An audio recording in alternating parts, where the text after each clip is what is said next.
Today, March 3, 2025, mo kani nga to ang mga headlines sa top of the morning. Sa mga national news outfits.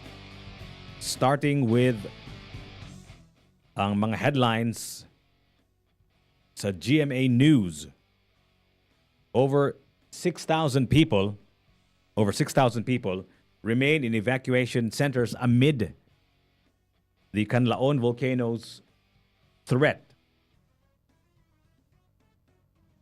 BCDA bags 1 billion pesos investments from Camp John Hay takeover, and Marcos orders DOTR to secure broadband deal for North-South Commuter Railway. And 76% of Filipinos satisfied with the AFP's performance, according to the Okta poll. Isabela Bridge collapse probe should look at possible corruption, according to the ACT. And nearly 1,400 violators of the gun ban have been arrested. And kidnappers of Chinese student belong to Pogo Muscle Group, according to the PAOCC. PAOCC raises alarm on pre-registered SIM cards being sold on Facebook. And FedEx plane lands safely in New Jersey after engine fire. According to ABS-CBN, DOH kaso ng dengue sa buong bansa bumaba na sa ng 7%. Truckers Group NLEX toll hike untimely will drive prices of goods up. And Filipino Muslims mark first day of Ramadan. National Simultaneous Fire Prevention Month Caravan inilusad ng BFP, and COMELEC nakabantay sa mga ulat na election-related violence sa bansa. And Carpio urges Congress give up pork barrel for 25 years to boost the AFP. Higit sa 100 bahay naputok sa magkahiwalay na sunog sa Mandaue at Cebu City. Higit na 100 kabahay na tupok sa magkahiwalay na sunog sa Mandaue at saka sa Cebu City. House leader urges beefed up security amidst threat of alleged Chinese spies, and Marcos should be careful in dealing with Trump after heated Zelensky meeting, according to analysts. These are the latest news bites from our national news outfits. According to Inquirer.net, PhilHealth commended for expanding HIV and AIDS treatments. House panel to intensify initiatives aimed at lowering rice prices. And according to PNOC, the Philippine National Oil Company, and the Cybercrime Investigation and Coordination Center, or CICC, to explore use of hybrid solar and wind energy. And BI logs over 14.7 million international arrivals in 2024. That's the Bureau of Immigration. Abby Binay pushes for incentives for companies to hire local residents. And according to Camille Villar, MRT7 to usher better business environment in Caloocan and in Bulacan. And according to Marcos, supporters of admin's candidates are real people, not trolls. And 4 Chinese nationals arrested for selling counterfeit footwear. Gabriela slams LTO personnel's violent arrest of farmers in Bohol. And Kremlin says U.S. foreign policy shift aligns with its vision. Ailing Pope Francis hails faithful support and affection and private U.S. company ASUS lunar landing on first mission. These are the latest news bites sa ato mga national news outfits. According to PNA, or Philippine News Agency, the Department of Health on Saturday reported over 7,500 cases of hand, foot, and mouth disease starting January 1 to February 22. PNP anti-drug group seizes 25.6 million narcotics in February. And Abapro announces disinformation on MNLF recruitment claims. And AFP hails high public trust commitment to national security. And Marcos warns public versus fake news amid campaign season. NATO chief says Zelensky must mend ties with Trump. According to Manila Bulletin, Erwin Tulfo asks DA to put SRP on rice or standard regular price, suggested retail price, I should say, on rice, vegetables, meat, and eggs. Pray for peace.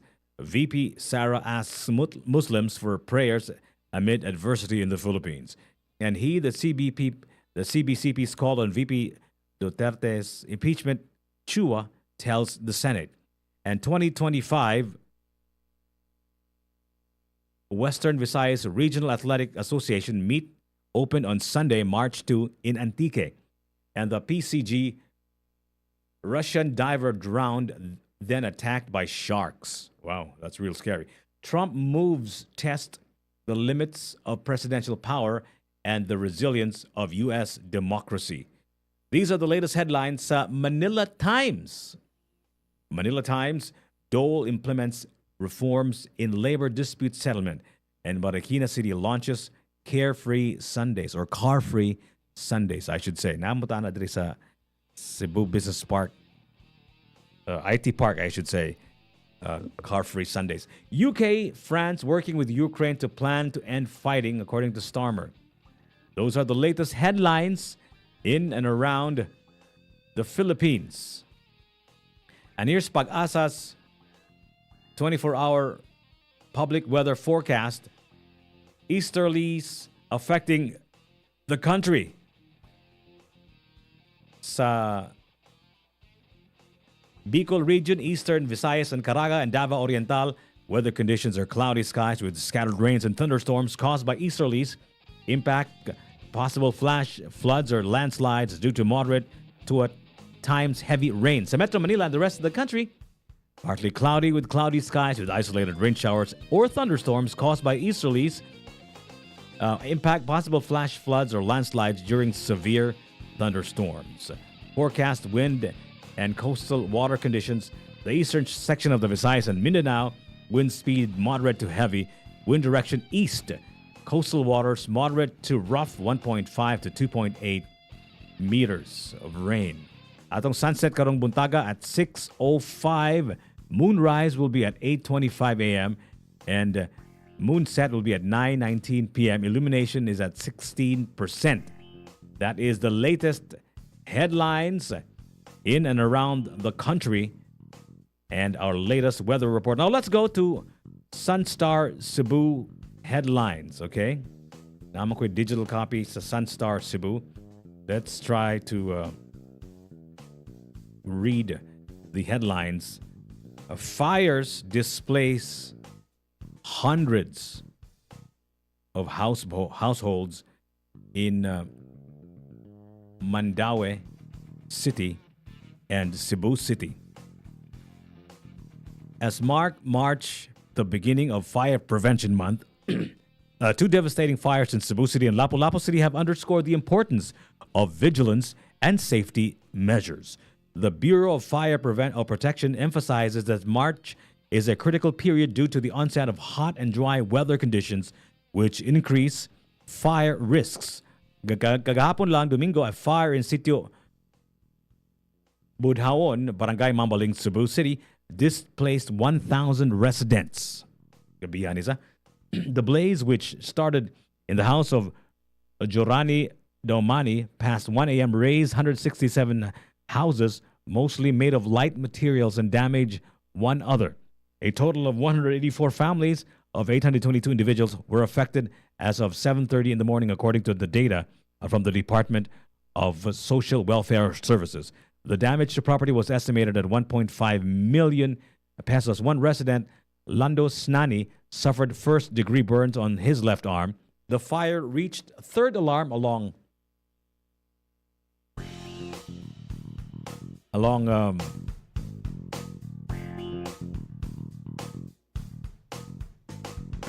before under control of at the time at 2:29 in the morning and declared out at 3:05 in the morning from Mandaue City and Lapu-Lapu City, assisted in containing the fire. Councilor Joel Panday Garganera, who chairs the Committee on Risk Reduction Management, Safety and Climate Change Adaptation, said in a phone interview on Sunday, March 2, that the local school board is negotiating with Alaska Elementary School to borrow 10 classrooms for the fire survivors to temporarily reside in. Once granted, families with toddlers will be prioritized. That's the latest headlines. Sunstar Cebu fires displaced hundreds in Cebu City and in Lapu-Lapu City. That's the latest headlines, local news, international, and national news headlines here in our 105.1 TMC News Bites. You're listening to Top of the Morning. I'm your host. My name is Jiggy Juice on 105.1 TMC, the best of